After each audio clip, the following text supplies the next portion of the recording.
¿Alcanzan a ver todo? Porque tengo que volver a Sí, chequear. profe, se ve, ¿Lo están viendo bien? sí, se ve. Volver a chequear porque ha habido actualizaciones y por ahí esta barrita está. Bueno, esta primera parte en realidad yo se las muestro, pero no se las voy a dar porque esta es la revisión justamente con la que va a empezar la profe del práctico, donde va a definir qué es la química, qué es materia, qué es sustancia, algo que ya deben haber visto mucho en la secundaria. Ah, y algo que me olvidé de preguntarles, bueno, y ahora no tengo el chat, es si habían tenido química en la secundaria. Me gustaría saber quién no tuvo química en la secundaria. Lo mejor es eso, alguien que me diga si no ha tenido química en la secundaria. Los que han tenido, bueno, Yo no, sí. profe. ¿Cómo es tu nombre? Tomás ¿De dónde Specia, sos, Tomás? de San ¿Sos de Juan. Córdoba? No, soy de San Juan. Ah, sos de un humanista. Bueno. Bueno, ¿quién más no ha tenido química en la secundaria? ¿Alguien más? ¿Nadie más? A Bueno, mí me la hicieron odiar, profe. ¿cómo? ¿Te la hicieron Ya, odiar? me la hicieron odiar. ¿De dónde sos? ¿De Córdoba? Sí, sí, de Córdoba. ¿De qué colegio? O sea, soy de un pueblo de Río Tercero. ¿De Río Tercero? ¿De qué colegio de Río Tercero? Colegio Jesús María José se llama. No es un técnico entonces, ¿o No, sí? no, no. No, tiene bachiller en ciencias naturales y humanidades, digamos. Porque justamente la química en Río Tercero, en el Colegio Técnico de Río Tercero, es buena. Bueno, vamos a tratar de que no la odies tanto. Vamos a hacer el intento. Y a vos, Tomás, que no, Diga, profe. no, es que vamos a hacer el intento, pues primero que no la odies, y a vos, Tomás, lo que yo te recomiendo es que para la primera parte, sobre todo para la parte de las revisiones, te pidas prestado algún libro de la secundaria, como para tratar de esas revisiones, porque la primera unidad, que es unidad de revisión, con cualquier libro de la secundaria, te sirve. Entonces yo te pido eso, que primero para la revisión de la unidad 1 tomes un libro de secundaria, que lo vas a poder hacer, pero te va a ayudar mucho más. Va a ser mucho más fácil. Por favor, no googlees. Lo único que Bueno, te pido, y menos en la revisión, no googlees, porque hay cualquier cosa, cualquier cosa. bueno. Les digo porque, bueno, tengo contactos con chicos que están en la secundaria y cualquier cosa les ponen, les suben. Bueno, búscate un libro de secundaria para la primer parte y bueno, y cualquier inconveniente que tengas después de la hora de clase, me podés preguntar. Algo que, bueno, que no les dije, pero la primera parte de la clase, que les recomiendo. Les recomiendo que clase a clase vayan respondiendo esas preguntas de orientación. En las clases presenciales lo que yo hacía es corregirlas, pero bueno, ahora no dan realmente los tiempos para corregir las preguntas. Pero sí, si tienen alguna duda sobre las preguntas, yo todas las clases les voy a decir, a esta clase le corresponden tales preguntas. ¿Mm? Y lo ideal es que ustedes a esas preguntas, con la ayuda del libro, de la guía, de todo lo que quieran, las tengan resueltas para la clase siguiente. Antes de arrancar la clase, si tienen dudas sobre eso, verificamos las dudas, salvamos las dudas y después seguimos. Es decir, yo estoy abierta para todas las dudas que ustedes tengan. La primera parte de la clase o al final de la clase nos podemos quedar. Los que tienen dudas nos podemos quedar. Yo después no tengo otra clase los días martes, así que en principio, después por ahí se van sumando cosas, pero al principio no tengo otra clase, entonces los días martes, los que tienen dudas nos podemos quedar. O sacarse las dudas si son de preguntas previo a la clase para después seguir. Pero bueno, para que yo les pueda evacuar las dudas, ustedes tienen que intentar resolver las preguntas e ir armándose su apunte. Y tener dudas, porque si no las tienen, yo no se las puedo generar por mí misma.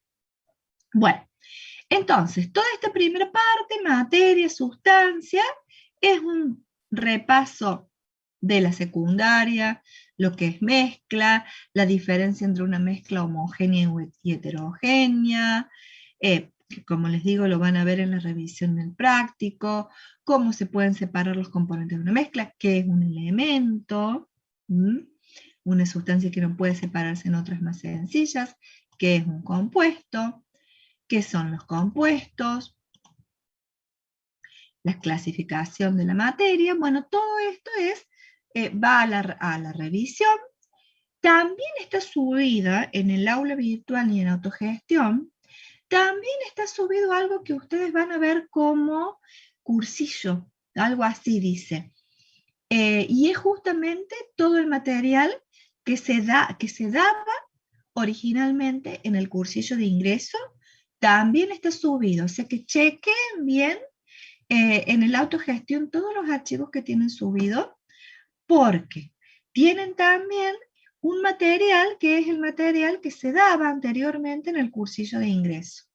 Ese material les va a servir muchísimo para la revisión de la primera parte que les va a dar la profe de práctico con la que va a comenzar el viernes.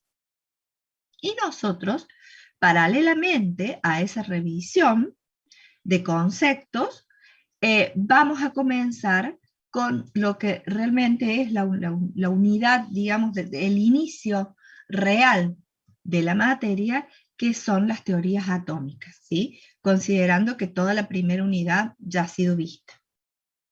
Entonces, bueno, mientras yo vaya avanzando con teoría atómica, donde van a ver que es muy teórico, justamente son teorías, en el práctico van a llevar a cabo todas las revisiones, estas revisiones que son muy prácticas, digamos. Y se pueden guiar por ese material, como les digo, el material del...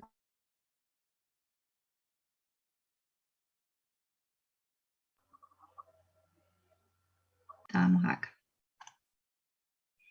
Realmente hace que no se me corte internet, pero muchísimo, muchísimo, muchísimo. Bueno, habíamos quedado, estábamos por empezar en realidad lo que era teoría atómica, y yo les estaba diciendo que esperaba que no comenzaran a odiarla. Pero realmente, aunque a ustedes les parezca un sinsentido, tenemos que empezar por teoría atómica. Porque después van a ver, cuando logramos, en realidad, ¿ustedes qué me van a decir? ¿Para qué vemos teoría atómica? A mí sería más interesante, a lo mejor, ver por qué ocurre un determinado proceso químico, por qué se forma tal compuesto, por qué o tal líquido tiene determinada propiedad, por qué tal sólido se funde y este otro sólido no se funde, por qué puedo utilizar como solvente este líquido, por qué puedo usar como solvente este líquido y no puedo usar otro. Eso sería, digamos, a ustedes les parecería más interesante, ¿o no?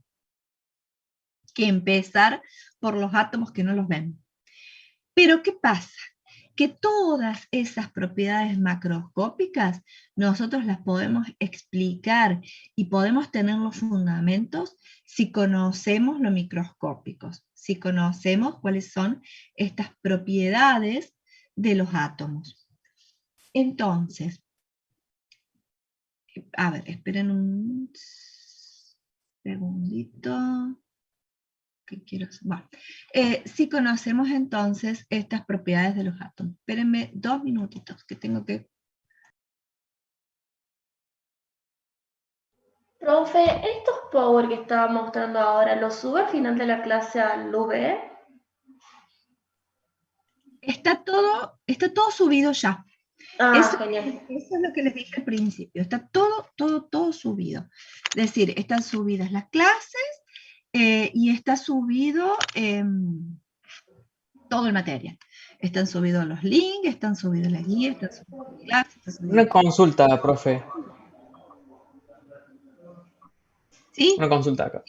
Sí, Si yo tomo presencia, o sea, si yo tomo presente. no voy a tomar asistencia, eso también Perfecto. les dije. No voy ¿Y a tomar y la asistencia. profesora del práctico Bueno, tampoco? entonces, vamos a ver. Vamos a ver entonces por qué vamos a estudiar lo que es la teoría atómica. ¿Mm? ¿Y desde dónde viene la teoría atómica? Es decir, ¿desde dónde vienen estos conceptos de los átomos? ¿De qué son los átomos? Ya en el siglo V antes de Cristo, ya había los, digamos, llamados filósofos que estaban, digamos, pensando cómo estaba constituida la materia, cómo estaba constituido el mismo hombre, digamos. Y fue Demócrito en el siglo V antes de Cristo que estableció lo que es el concepto de átomo. La menor partícula, la menor porción de materia en que se puede dividir una materia y que, bueno, es indivisible, es indestructible y tiene determinadas propiedades distintas a otras.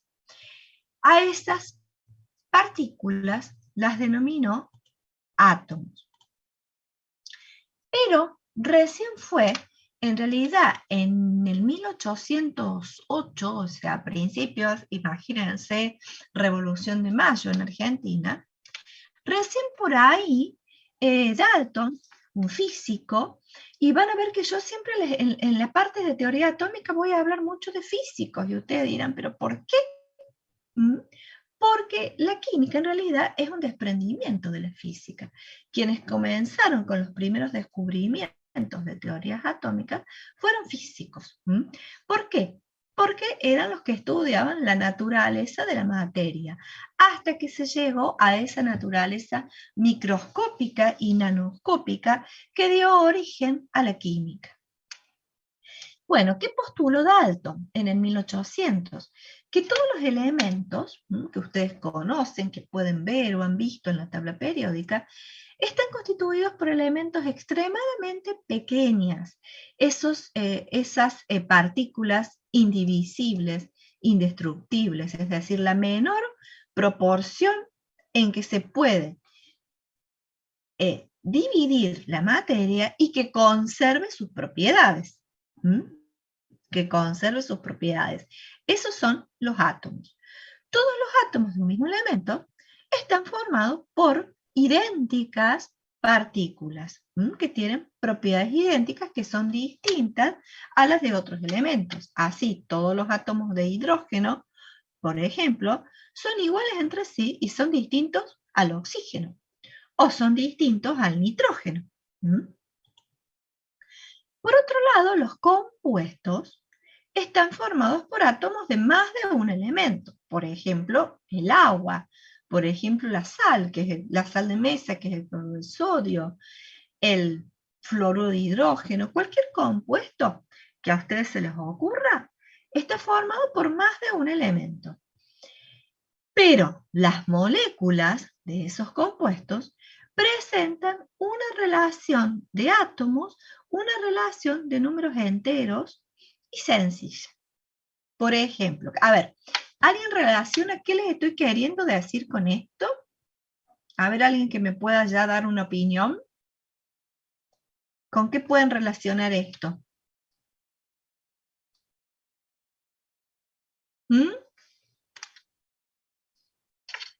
¿Con qué tema o qué entendimos? ¿Qué entendiste? Es decir, que yo les estoy diciendo que todas las moléculas de un compuesto presentan átomos de más de un elemento que están combinados en una relación sencilla y entera. Un ejemplo de esto. ¿Conoces algún ejemplo de esto que les estoy diciendo?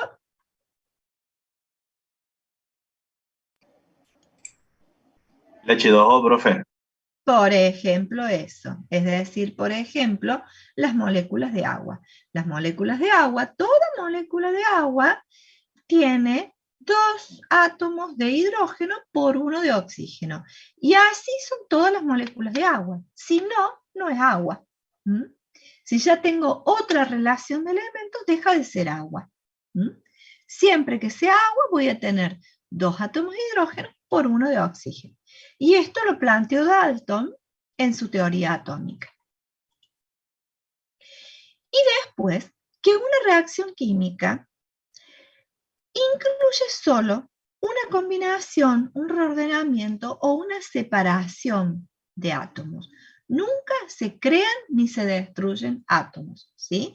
Esto contradice lo que habrán escuchado de los alquimistas en su momento, que se creía que creaban oro, por ejemplo. Bueno, no.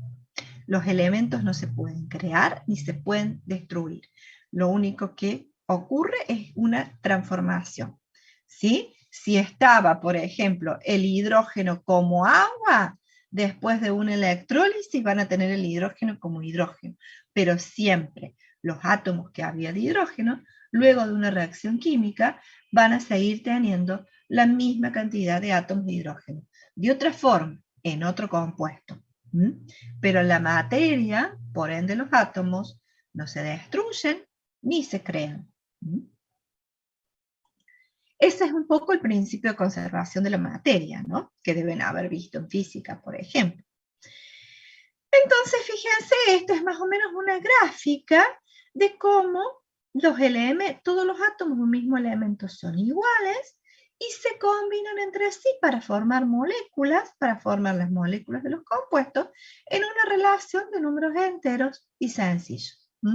Esto decía la teoría de Dalton, que iba a los átomos y a las moléculas que formaban los compuestos. Y se quedaba ahí. Son iguales entre sí y forman los compuestos. Y es lo que les decía último, de que los átomos de ningún elemento se pueden ni crear ni destruir, va con el principio de conservación de la masa o conservación de la materia. Entonces, hasta acá, lo que hizo Dalton en el 1800 es determinar el concepto del átomo y las ciertas propiedades de los átomos y de los compuestos, de las moléculas que forman los compuestos. Pero nada se sabe de qué había adentro de ese átomo, de hidrógeno, de nitrógeno, de lo que sea, de los elementos que se conocían hasta ese momento. Nada se sabe. Recién en el 1850 comienzan las investigaciones sobre la estructura interna de los átomos, ¿sí? Y comienza ahí como que el proceso de descubrimiento de las distintas partículas subatómicas. Primero se descubre el electrón, luego el protón y finalmente el neutrón, para llegar a un conocimiento semejante al que tenemos ahora, ¿sí? Donde tenemos protones y neutrones en un núcleo y los electrones en la corteza, digamos, externa del átomo. Lo que vamos a ir viendo es cómo se van descubriendo estos elementos. Como yo les dije, en realidad los que estaban en esto en principio eran físicos. Entonces, ¿cómo se descubre el electrón? En realidad el electrón se descubre cuando los físicos comenzaron a estudiar las radiaciones. En realidad se descubre por accidente, podríamos decirlo, de esta manera, porque en realidad, como muchos de los descubrimientos de la ciencia, ocurren por accidente, es decir, cuando se estaba y se quería investigar una cosa y termina apareciendo otra. En cuanto, bueno, el descubrimiento del electrón ocurre más o menos así. Es decir, los físicos, lo que estaban investigando cerca del 1850, era la radiación electromagnética. Es decir, la transmisión de energía, que es la radiación electromagnética. La transmisión de energía como onda. E investigando la radiación electromagnética en los tubos de rayos catódicos, lleva al descubrimiento del electrón. ¿Qué es un tubo de rayos catódicos? es un tubo de vidrio al que se le ha sacado el aire. Y se lo somete a una fuente de alto voltaje. Cuando se lo somete a una fuente de alto voltaje, ¿qué pasa?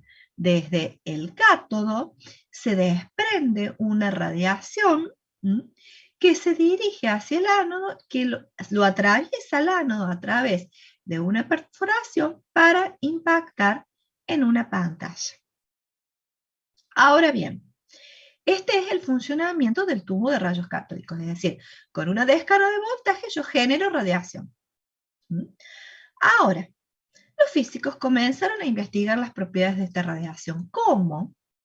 Por ejemplo, sometiéndolos a campos electromagnéticos, de alguna manera acercándoles un electroimán o acercándole campos eléctricos y a ver qué pasaba con esa radiación.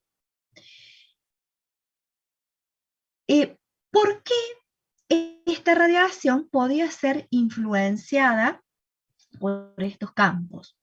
Porque toda partícula cargada en movimiento puede comportarse como un imán. Toda partícula cargada en movimiento y puede ser atraída, por lo tanto, por campos eléctricos o por campos magnéticos. Entonces, ¿qué vieron los físicos? Que cuando ponían, por ejemplo, estas placas de los campos eléctricos, esta desviación esta radiación se desviaba hacia el punto C, es decir, se alejaba de la placa negativa. Y cuando lo sometían a un campo magnético, se dirigía hacia el punto A. Y cuando no había campos electromagnéticos, seguía en línea recta. Entonces, ¿qué les llevó a pensar esto? Les llevó a pensar esto que esta radiación estaba cargada, y su carga era negativa porque se alejaba de las placas negativas. Y esto llevó al descubrimiento del electrón, es decir, una partícula con carga, que según las teorías de la radiación electromagnética y los campos eléctricos, toda partícula cargada de movimiento puede ser afectada por campos eléctricos o campos magnéticos. Entonces esto llevó a los físicos a decir que justamente esa radiación eran electrones, eran partículas cargadas negativamente. Cuando yo les hablo de tubo de rayos catódicos, ¿con qué lo pueden asemejar? Ustedes son muy jóvenes, pero deben conocer. Televisores. ¿Cómo? Los televisores de antes. Exactamente, los televisores o los monitores de antes. Eso, ¿por qué eran tan grandotes? Porque lo que tenían en esa parte de atrás era justamente un tubo de rayos catódicos. Eso es lo que tenían en esa parte de atrás, igual que los monitores de las computadoras viejas, antiguas. Tienen este tubo de rayos catódicos, las pantallas, digamos. Bien, que por suerte esto se pudo revertir.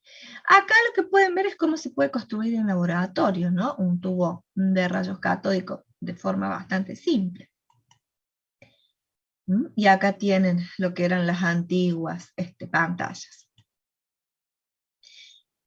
Entonces, de esta manera se descubrió el electrón. Posteriormente, los físicos siguieron investigando y pudieron establecer una relación, o sea, hasta ahora se descubrió como partículas cargadas positivamente.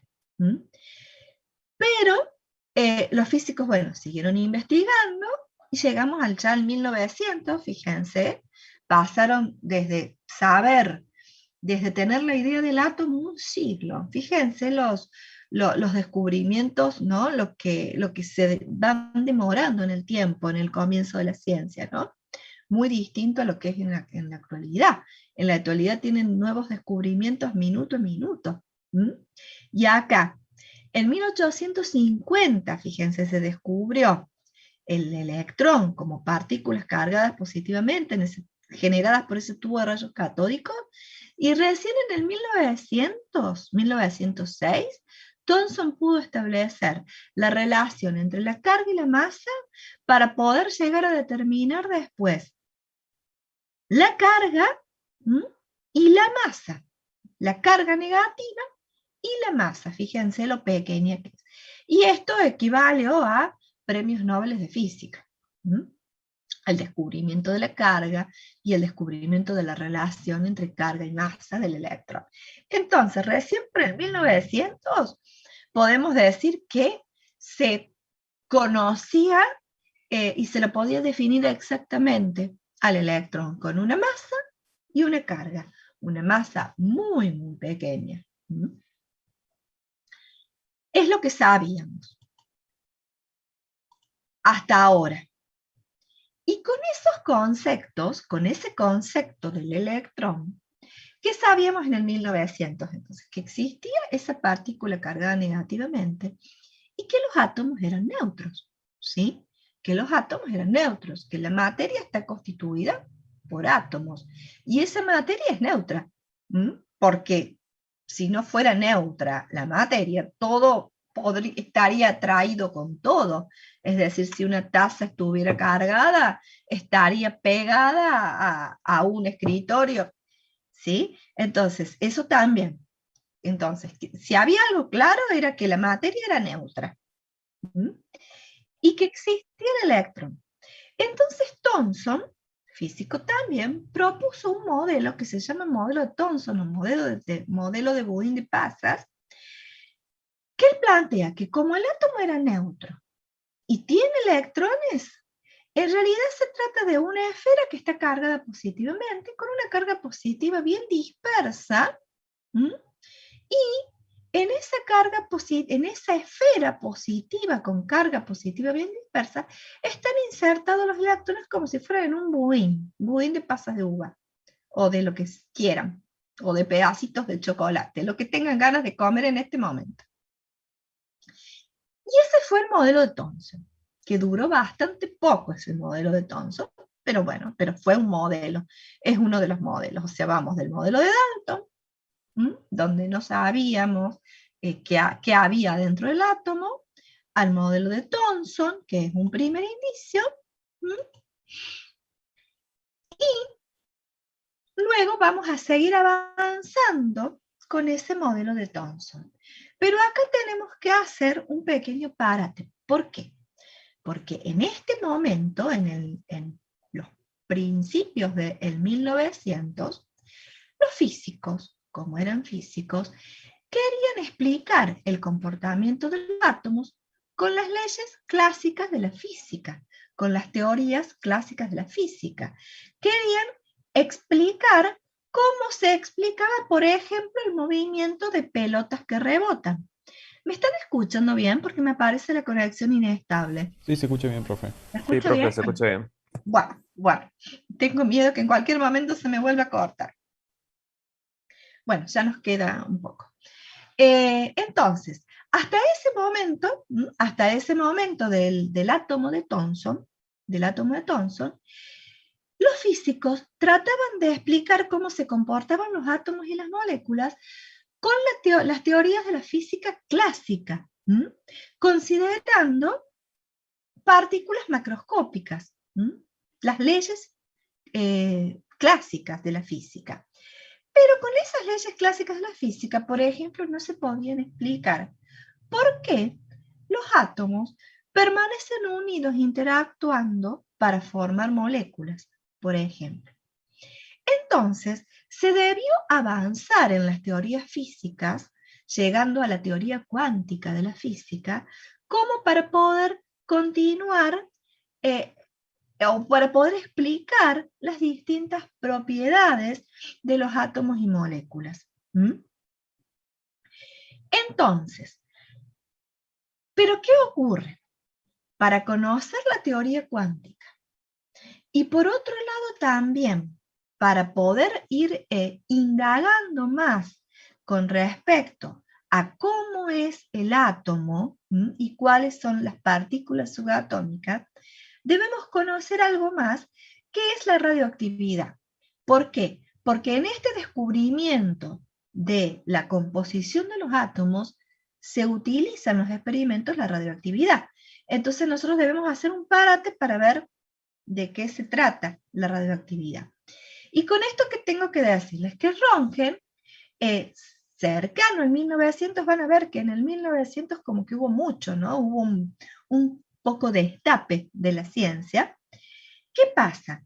Descubre que si esos rayos catódicos que se habían descubierto antes, en el 1850, si esos rayos catódicos los hacían incidir sobre placas metálicas, se desprendía una radiación muy energética, que no era desviada por campos eléctricos y magnéticos, por lo tanto era solo radiación, no eran partículas, no eran desviadas por campos eléctricos magnéticos, podían atravesar los cuerpos y ennegrecer placas fotográficas. A esta radiación, a estos rayos, los llamo X.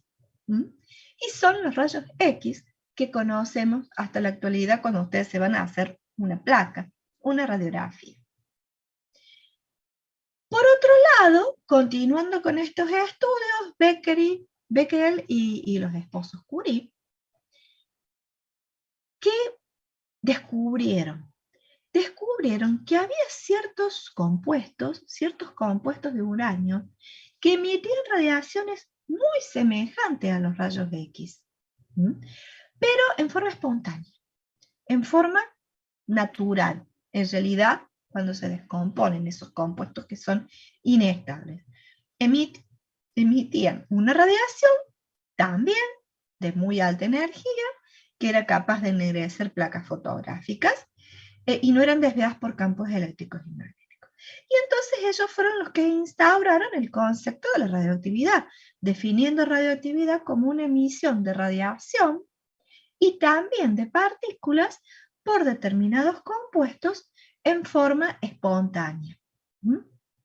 No sé si han visto la película de Madame Curie, les recomiendo que la vean porque es muy, muy interesante, ¿sí? Como, bueno, a mí me resultó muy interesante porque, bueno, mezcla la historia con los descubrimientos científicos, inclusive hasta pueden ver las consecuencias, ¿no? Y cómo ellos, sin saberlo, por supuesto, en ese momento, pero cómo la radioactividad afecta, digamos, puede afectar neurológicamente, afectar al ser humano, a los seres vivos, ¿no?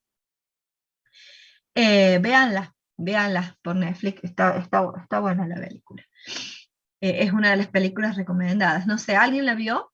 ¿Por ahí alguien la vio? ¿Nadie la vio? ¿Ni la han escuchado? ¿Cómo se llama la peli, profe? Madame Curie. Ah, sí, la veo mis viejos, yo la vi. Bueno, ahora te la dejo de tarea. Les dejo de Perfecto. tarea. La clase que viene, comenzamos la clase comentándome qué les pareció la película de Madame Curie.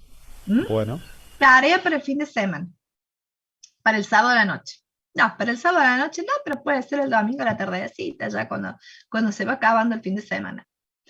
Entonces la tarea es ver la película de Madame Curie. Bueno, ellos descubrieron 3 tipos de radiaciones, de radioactividad, mejor dicho, de radiación espontánea. Y son la radiación alfa, beta y gamma.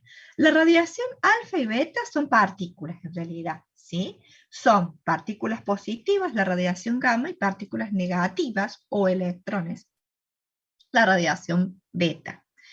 Y son partículas, porque vemos que son partículas, porque son desviadas por campos eléctricos y magnéticos.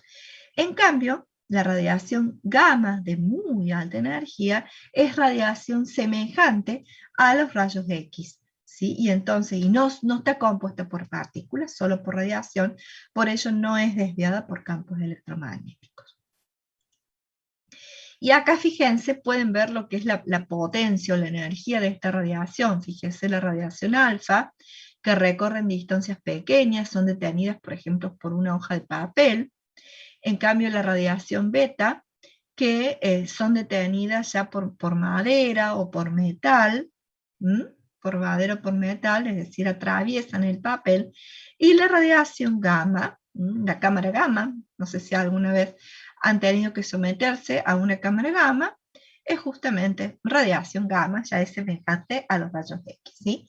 Que solo son detenidas por capas o por láminas gruesas de plomo. Por eso es que los radiólogos, ¿sí? Cuando ustedes se van a hacer una radiografía, ven que tienen todo su chaleco de plomo, están protegidos. ¿Por qué? Porque unos minutos no pasa nada, pero 8 horas sometidos a esa radiación van a ver las consecuencias que tienen. Si ven la película lo van a ver. ¿Qué consecuencias puede tener sobre un ser vivo? Estar sometido 24 horas a estas radiaciones. Profe, entonces Bueno, por eso se sí, usa el plomo como material en los reactores nucleares, que absorbe, también. digamos, la radiación de los compuestos nucleares para, bueno, para que Claro, no ocurran desastres mayores. exacto, son, digamos, un aislante, por decirlo así.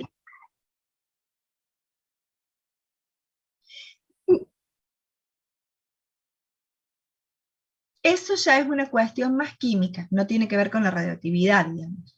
No hay radioactividad en las soldaduras, digamos, no se utilizan uranio, digamos. Es No, una se hace por cuestión. arco eléctrico, lo que escuché, se hace por arco eléctrico de soldadura o por, depende, por calentamiento, por fricción, hay muchísimos métodos, pero no es radiación, es un arco eléctrico que calienta el material y se va desintegrando en la misma placa metálica, por ejemplo.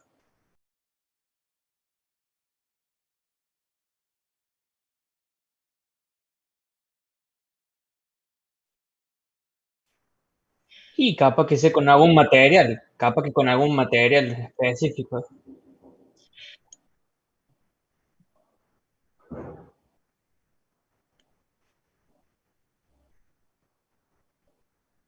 Ah, no, claro, obvio, obvio. Puede ser, Sí, puede puede ser, ser, puede ser. puede ser que, como decís vos, por el arco eléctrico haya alguna radiación que la frena el plomo. No es radiactividad, obvio, de una que no es radioactividad, pero puede haber algún otro tipo de radiación que, bueno, como vos ves, el plomo es el que más frena o contrarresta las radiaciones. Sí, puede ser. No, no es radiactividad, no son rayos X ni rayos gamma, eso seguro.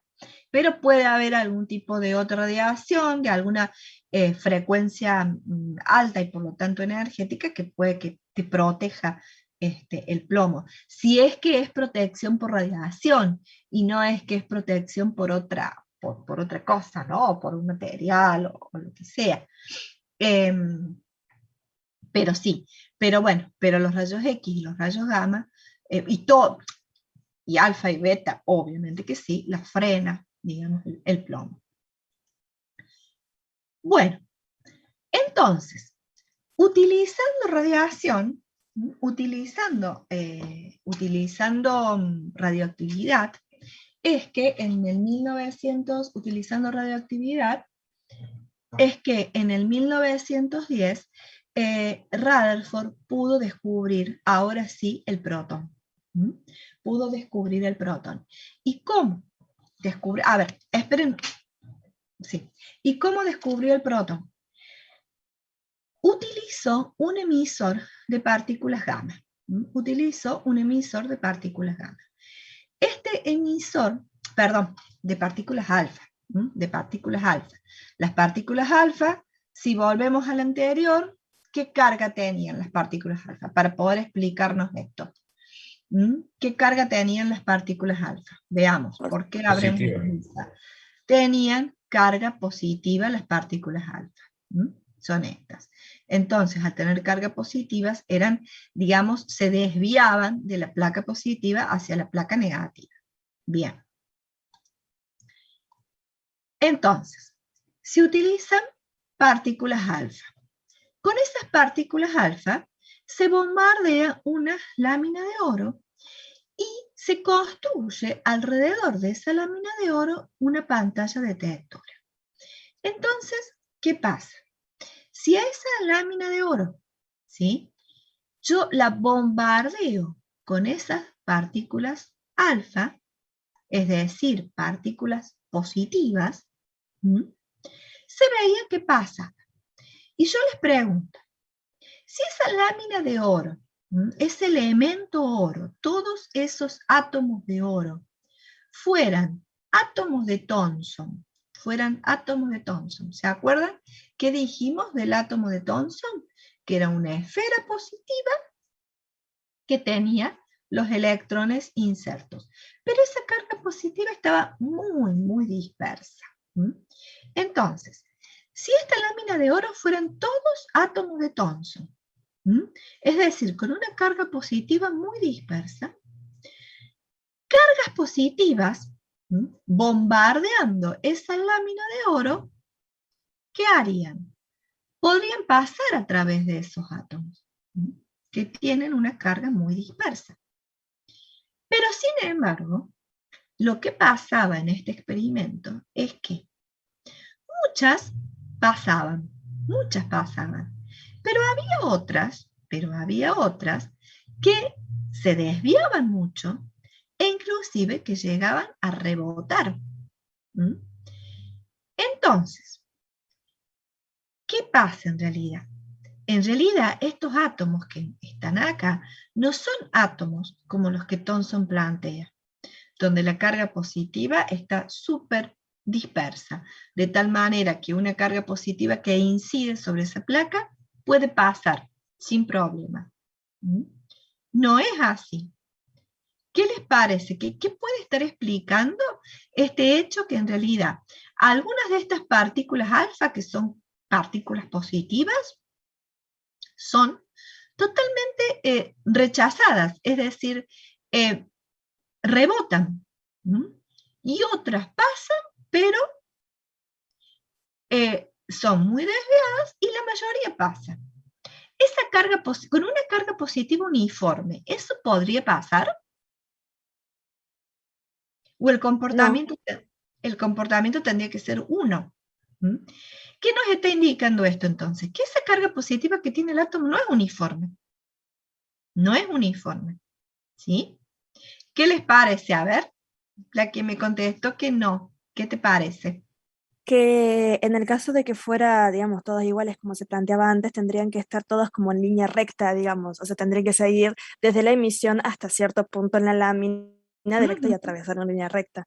Esto demostraba, digamos, que no todas las partículas, por más que sean alfa, todas iguales, tenían las mismas cargas positivas o más bien negativas, hacían a la positiva como que sea igual, como que algunas podían llegar a tener más, menos, otras incluso más positivas que negativas, y por eso también el rebote en la lámina de oro, digamos, la vuelta y no el cruce. En realidad está bien el razonamiento, pero en realidad las partículas alfa son todas iguales.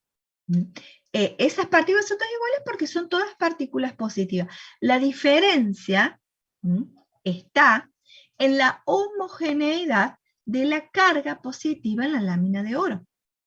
En realidad, cada átomo no tiene una carga positiva dispersa, homogénea, como la plantea Thomson, sino que esa carga positiva se encuentra concentrada en alguna parte del átomo y el resto es espacio vacío. Entonces, aquellas partículas alfa que impactan en la carga positiva del núcleo son desviadas e inclusive rebotan. ¿Sí?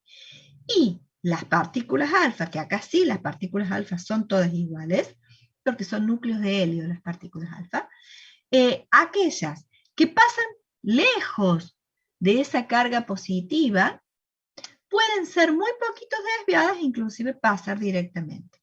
Entonces, ¿qué este experimento llevó a Rutherford a plantear más o menos algo muy semejante a lo que conocemos en la actualidad, que la carga positiva del átomo se encuentra en el centro y se encuentra concentrada en un volumen muy, pero muy, muy pequeño, que es el núcleo. En ese núcleo se encuentra esa carga positiva. Entonces, esos núcleos de helio, que son las partículas alfa, esas partículas positivas, ¿qué pasan?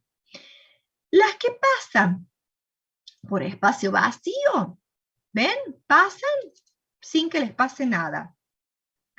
Algunas que pasan cerca de ese núcleo son desviadas. Y solo las que impactan de lleno en el centro, en el núcleo donde está la carga positiva, son las que rebotan. Entonces, esto llevó a Rutherford a plantear ¿qué? A plantear que la carga positiva, en realidad, está concentrada en un núcleo muy, muy pequeño. Está concentrada en el núcleo. A esas partículas del núcleo las llamó protones, esto, digamos, lleva al descubrimiento de lo que es el protón, que el protón tiene la misma carga que el electrón. ¿Por qué? Porque así el átomo es neutro. El protón tiene la misma carga del electrón, pero la masa del protón es cerca de 2000 veces más alta que la masa del electrón. Entonces, eso lleva también a esa posibilidad de rebote por masa y por carga.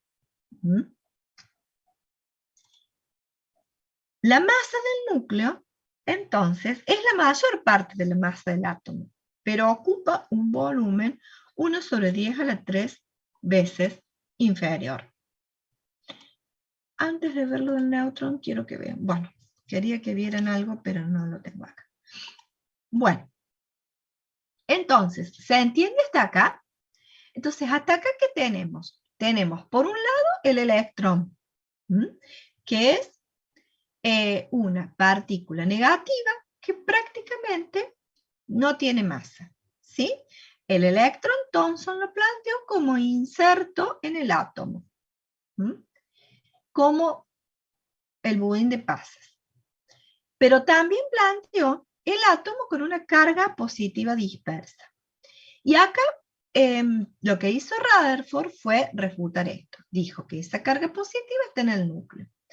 Entonces, lo que nosotros podemos decir hasta ahora es que tenemos un átomo con un núcleo que tiene la mayor parte de la masa y la carga positiva y los electrones alrededor. Podemos decir eso hasta ahora, que está más cerca de lo que conocemos. Pero ¿qué pasa? Rutherford dejó un interrogante, porque por otro lado nos plantea que la carga del electrón es la misma que la carga del protón. Pero nos deja un interrogante. Y el interrogante los plantean los neutrones. ¿Por qué? Fíjense, ¿cuál es este interrogante? El átomo de hidrógeno tiene un protón. El átomo de helio tiene 2 protones. Si ustedes ven en la tabla periódica, el átomo de hidrógeno tiene un protón, el átomo de helio tiene 2. Pero sin embargo, ¿y qué pasa? Rutherford nos está diciendo que el protón es el que tiene la masa. Que la cantidad de protones y electrones en un átomo tiene que ser la misma para seguir la neutralidad. Que la masa del electrón es prácticamente insignificante frente a la masa del protón. Es decir, el protón es el que aporta masa. Ahora bien, si comparo átomo de hidrógeno con átomo de helio, el átomo de hidrógeno tiene un protón y el de helio tiene 2. Por lo tanto, si seguimos con la idea de protón y electrón, el átomo de helio tendría que tener el doble de la masa de la del protón. ¿Estamos de acuerdo? ¿Hasta acá? ¿Está claro? Sí. ¿Pero qué pasa? Disculpe, profe, tengo que irme de la clase porque me empieza otra a esta hora. ¿Hay Dale. algún problema? Bueno, Nos vemos, profe. nos vemos. 5 minutos más y termina. Entonces, la masa de helio, sin embargo, ¿sí?, es 4 veces la del protón y no 2 la del protón. Entonces, ¿qué pasa? Si nosotros hablamos de protones solamente que aportan masa, tenemos acá una disyuntiva. ¿Qué pasa entonces? Bueno, esta disyuntiva la viene a salvar el neutrón, que se descubrió y valió también un premio Nobel de Física en el 1935. que son partículas eléctricamente neutras, ¿sí? Pero que tienen masa semejante a la de los protones y que también se encuentran en el núcleo. ¿Mm? Por lo tanto, podemos decir que el átomo está formado por 3 partículas subatómicas: electrón, protón y neutrón. La masa del protón es semejante a la masa del neutrón y casi 2000 veces más que la masa del electrón. ¿Sí? El neutrón no tiene carga, el protón tiene carga positiva y el electrón tiene carga negativa, que se equiparan. Esa es la masa y la carga de las partículas subatómicas. Con lo cual, y esto es lo que les quería mostrar recién, fíjense este átomo, donde la mayor parte del átomo es espacio vacío. Acá tenemos electrones girando, ¿no? Pero los electrones prácticamente no tienen masa. Por lo tanto, podemos decir que la mayor parte del átomo es espacio vacío. Esto es en proporción. Y el núcleo es el que tiene la masa, formado por protones y por neutrones. Por eso, las partículas alfa que impactan sobre este átomo, la mayoría pasan. ¿Cuáles son desviadas o rebotan? Aquellas que justo impactan en este núcleo positivo y con mucha masa. Fíjense, si el radio atómico es de 100 picómetros, el radio del núcleo es 5 por 10 a la menos 3. Esa es más o menos la proporción. Entonces, ¿qué pasa? Estamos conociendo entonces más o menos lo que sabemos de lo que es el átomo en la actualidad, donde tenemos un núcleo formado por protones y neutrones, ¿sí? Y los electrones en la corteza externa. La masa está concentrada en ese núcleo, el electrón prácticamente no tiene masa. Entonces, con eso que es lo fundamental de la composición del átomo, podemos hablar de lo que ustedes ya deben conocer como número atómico y que lo van a ver el viernes. El número atómico, que se define con la letra Z, es el número de protones del núcleo. Entonces, cuando un elemento tiene un Z de 5, inmediatamente sabemos que tiene 5 protones en el núcleo y por ende también 5 electrones. En la tabla periódica ya lo vamos a ver, pero para que vayan viendo, los elementos están ordenados justamente por el número atómico, del 1 en adelante. Se llama número de masa al número de protones más el número de neutrones, que es lo que hace el núcleo. Por lo tanto, el número de masa es el número atómico más el número de neutrones. Ejercicios sobre esto van a ser el viernes. ¿Y los que son los isótopos? Son átomos del mismo elemento que pueden tener distintos números de neutrones. Es decir, átomos del mismo elemento se comportan químicamente igual. Todos los átomos de un mismo elemento tienen el mismo número de protones y el mismo número de electrones. Y eso es lo que les da las propiedades químicas, ¿sí? Todos los átomos del mismo elemento, por ejemplo, todos los átomos de hidrógeno, tienen un protón en el núcleo, un electrón y tienen Z igual a 1. Si no, no es hidrógeno. ¿En qué se pueden diferenciar? Se pueden diferenciar en el número de neutrones. Por ende, se pueden diferenciar átomos del mismo elemento, se pueden diferenciar en la masa. Se pueden diferenciar en la masa. Entonces yo puedo tener átomos de hidrógeno con una determinada masa y átomos de hidrógeno con otra masa. ¿Y a dónde está la diferencia? Ni en los protones ni en los electrones. Eso que quede claro. La diferencia está en los neutrones. Entonces, los isótopos son átomos del mismo elemento que tienen distintos números de neutrones en su núcleo. ¿Cómo se simboliza un elemento? Cualquiera sea el símbolo del elemento, en la parte de arriba el número de masa, en la parte de abajo el número atómico, en general. Hay algunas otras nomenclaturas donde a esto lo invierten. pero siempre el número atómico es menor que el número de masa, entonces en eso se van a dar cuenta. Y como les decía, todos los átomos de hidrógeno tienen un protón, o sea, tienen, y un electrón, o sea que tienen número atómico Z igual 1, si no, no sería hidrógeno. O sea, todos los átomos de un elemento tienen el mismo número atómico, pero pueden tener distinto número de masa. ¿Y qué es lo que les da la diferencia? Los neutrones. El hidrógeno tiene 0 neutrones.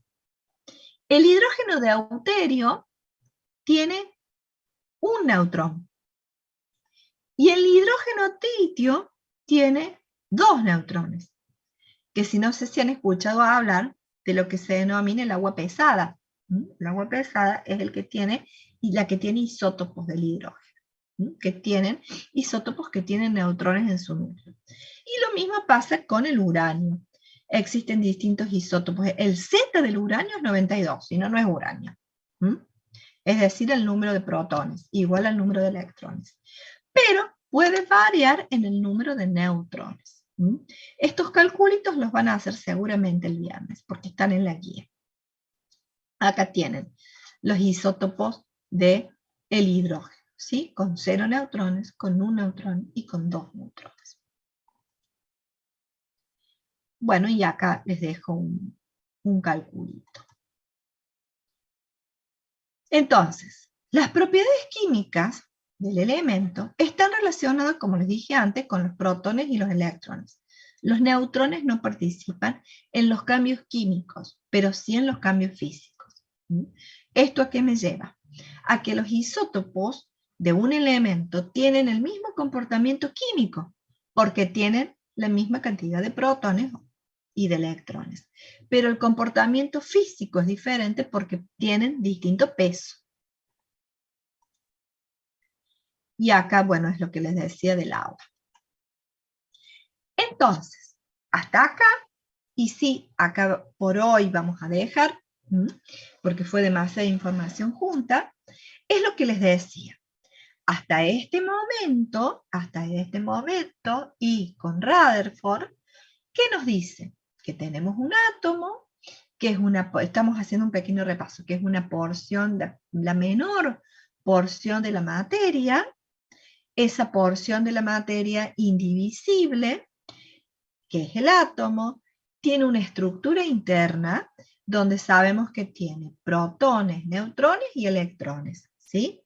Protones y neutrones en el centro, con mucha masa, y electrones en la corteza externa, prácticamente no aportando nada de masa. Hasta este momento, digamos, los físicos clásicos que manejaban las teorías clásicas de la física, podían explicar las propiedades macroscópicas de los átomos, ¿sí? Pero había ciertas propiedades ya microscópicas y nanoscópicas que no podían ser explicadas con las teorías físicas clásicas. Como les dije, por ejemplo, ¿por qué los átomos se mantienen unidos para formar una molécula? Eso desde la física clásica que explica los fenómenos macroscópicos no se podía explicar. Entonces fue necesario conocer la teoría cuántica, y recién esa teoría cuántica permitió explicar ciertas propiedades de átomos y moléculas. Vamos a entrar, para que no nos quede ahora flotando, en algunos conceptos de la teoría cuántica la próxima clase, y en algunos conceptos de lo que es la radiación electromagnética, para recién poder ir a una teoría atómica un poquito más profunda. Es decir, que nos dé un poquito más de información, que nos explique ya comportamientos químicos de los átomos, ¿sí? Considerados justamente desde ese comportamiento químico y no considerados como pelotas que rebotan simplemente. Pero bueno, vamos a dejar acá y entonces la próxima clase vamos a retomar. Recuerden entonces a las 9. la próxima clase, donde vamos a tratar ya de terminar las teorías atómicas para llegar a lo que son los números cuánticos. Primero, ¿alguna duda de lo que vimos hasta ahora? No, profe. No, profe. Bueno, con respecto a la guía, Eh, sí, te escucho. no es de ahora, sino que es de más adelante, porque saber si vamos a llegar hasta la parte de los movimientos en órbita de los átomos o íbamos a pasar al, digamos, no sé si es el siguiente modelo en sí o está todo dentro de lo cuántico, de movimientos orbitacionales que no son, digamos, que en un modelo se planteaban como todas órbitas iguales, pero que en realidad no son iguales, sino que son o más estiradas, dependiendo de los átomos y eso por justamente la teoría cuántica. Quería preguntar si íbamos a llegar a únicamente de órbitas iguales o íbamos a ir más allá, digamos. No en realidad vamos a llegar más acá, porque para sistemas no nos vamos a meter, sí en la química, que es para ingeniería química, sí, pero en sistemas no, en sistemas nos vamos a quedar con el modelo de Schrödinger, pero un modelo muy básico de Schrödinger. No vamos a caracterizar órbitas, ya vamos a hablar de orbital, no de órbita, pero vamos a hablar de orbital y vamos a ir ya a lo que son los números cuánticos para poder identificar los distintos electrones en un átomo. No vamos a ir a modelos de orbitales, no. Es muy, digamos, es muy básico. Yo lo único que quiero es que puedan tener un concepto del átomo lo más parecido a lo que es, pero sin indagar en formas de orbitales. Sí vamos a ver formas de orbitales, pero las vamos a ver cuando veamos los números cuánticos.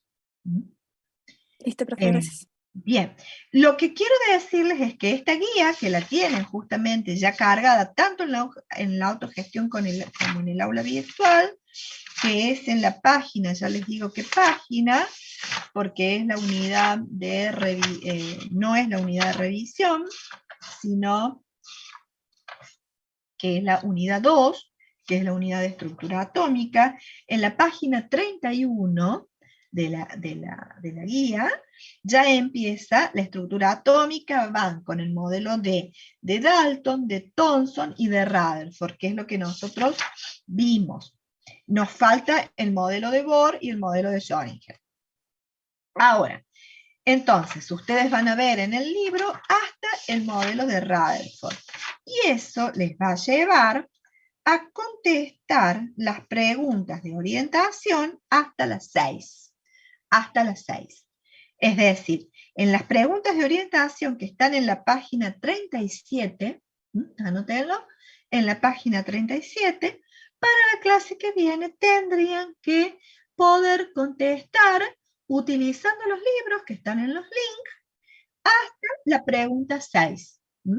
Entonces, cuando comencemos la clase que viene, cualquier duda que ustedes tengan hasta la pregunta 6, la evacuamos y seguimos ya con el nuevo modelo atómico que va a ser el de Bohr. ¿Quedó claro entonces? Hasta la pregunta 6 de la página 37 de la guía. Con los libros que tienen y utilizando también, obviamente, las fórmulas que también están subidas. ¿Estamos entonces? ¿Alguna duda más? ¿No? Bueno, no tengo ninguna duda. Bueno, bárbaro. Espero que tengan dudas la clase que viene, porque si no tienen dudas es que no estudiaron. Porque seguramente si estudian y quieren contestar esas preguntas van a tener dudas. Así que, bueno, nos vemos entonces el martes que viene a las 9. Con el mismo profe, listeo. gracias. Nos Chao, vemos. profe. No, profe.